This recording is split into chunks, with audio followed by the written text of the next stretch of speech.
If you are not a giver, you will be poor. Write it down.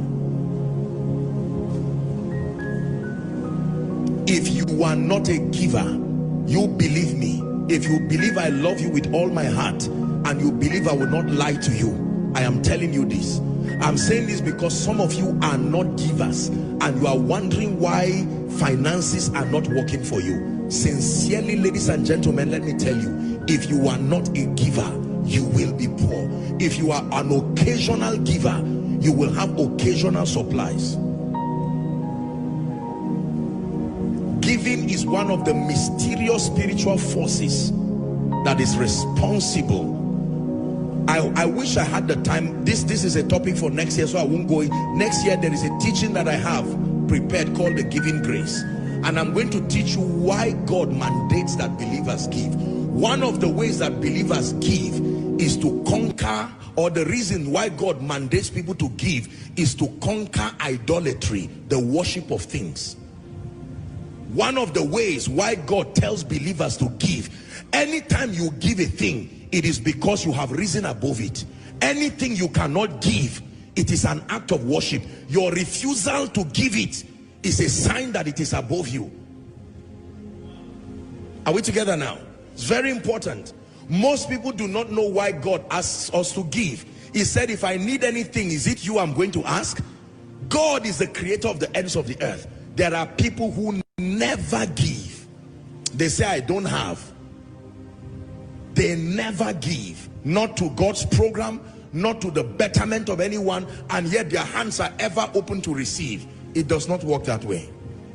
I say it again, my dear people, if you do not give and give consistently, believe me, by the integrity of scripture, you will be poor.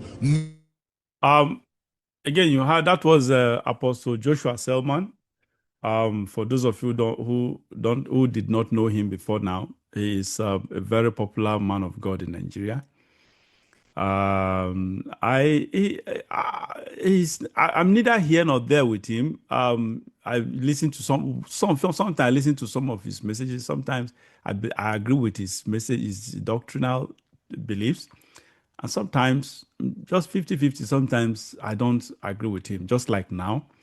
I do not agree with his assertion. I do not agree with this doctrine, what is just projected right now, that givers, stingy people are poor, will be poor. If you are stingy, you'll be poor, or stingy people are poor people. That's exactly what, technically, that's exactly what he said. If you are stingy people are poor people. I don't know. Do you believe that stingy people, you that is watching me, obviously, there's no one on this earth that have not come in contact with stingy people. Do you believe what he said, that if you are not a giver, you'll be poor? Now, don't get me wrong. Giving. I've written an article about giving. And I think that article, I decided it was Tuesday. I just did the scripting yesterday. I decided to put it on the documentary form. So it will be probably coming out either today or tomorrow.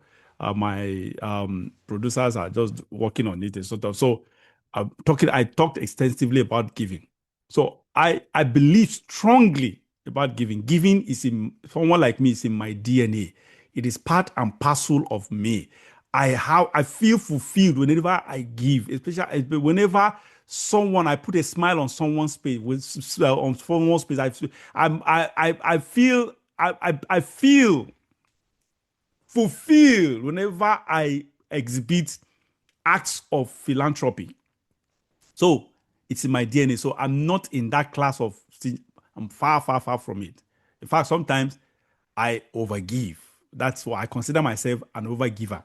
So, however, because of my experience with people over the years, businessmen, contractors, traders, I completely disagree with Joshua Selman.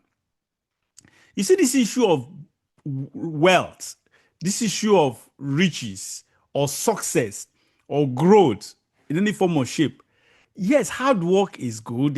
I encourage hard work. But in reality, honestly, it's about destiny.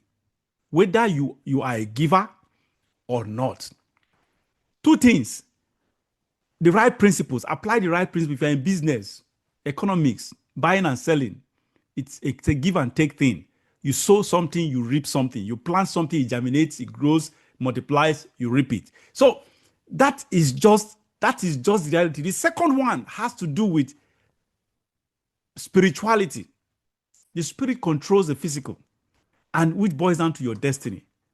Because it's not about hard work. It's not about wealth and success and growth. It takes two to tango.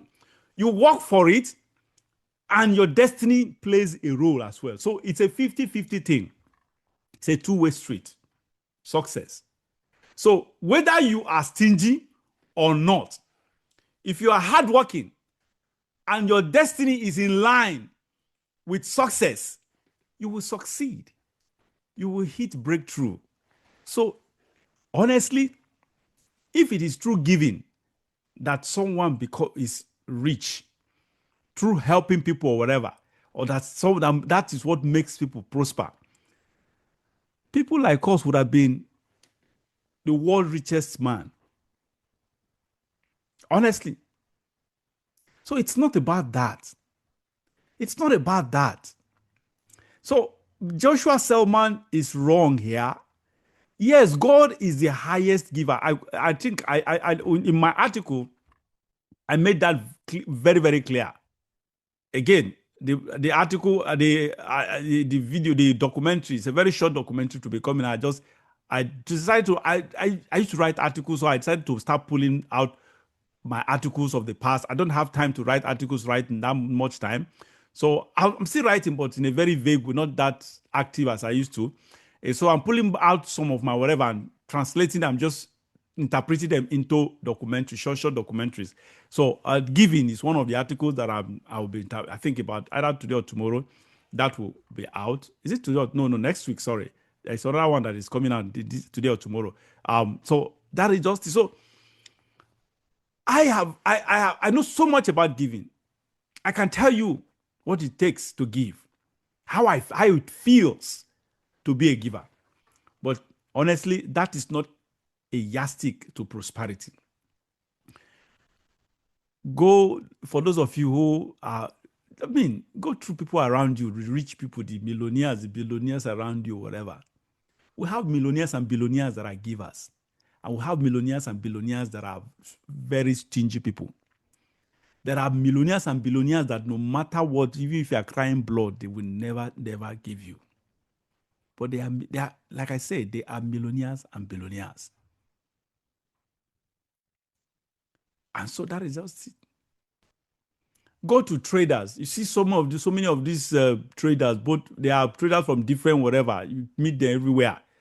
Including the Igbo traders. Igbos are men that are majorly known for trading. I've met so many of them that are very, very stingy. Some of them they are stingy to the extent they are even stingy to themselves. They are stingy to themselves. Yet they are making serious money, prospering. Because they are applying the right principle. The right principle that one is dependent on them, and the other part, which is the other 50%, is dependent on God. And that's what the book of, is it Ecclesiastes or Proverbs? Ecclesiastes, time and season happening to them all. I think 11:9 or 9:11, Ecclesiastes 9:11. They say the race is not for the strong. The race is not for the swift. The battle is not for the strong.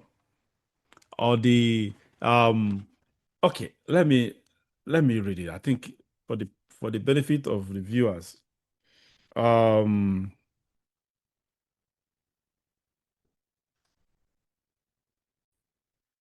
All right. Yes, it's Ecclesiastes 9:11.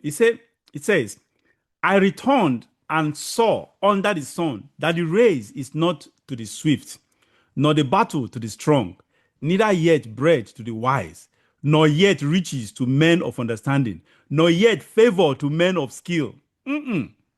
But time and chance happened to them all. So, my dear, that is just the reality. So, success and prosperity is not about giving. It is not about hard work. Hard work matters. It counts. But at the same time, you see this hard work of a thing, it goes with destiny as well. I just believe in, anyway, that's a different topic. I'll talk about it another day. This issue of destiny I'll talk about it another day. So that is how success goes. It doesn't success that when it comes to giving, success has nothing to do with giving. Based on the people I have met in the course of my life, I've met really stingy people that are successful. People that are sometimes their stinginess is even wicked. I consider it to be evil and wicked. Yet they are successful. Like I said, I've met people who are even stingy to themselves. They find it difficult to even spend money on themselves. And yet you are coming to tell me that I just consider that message as a manipulative message from Joshua Selman, just trying to manipulate people, intimidate people, and put fear in people to give to his ministry and to give to the church, which is the unfortunate thing that is happening in the Christendom today. When preachers are just manipulating their flocks into giving. And that is and that's my take on that. Whatever you think, just go ahead and send your comments just send a message on the comment section, and then let's know what you think about what I just said and every other thing I have said.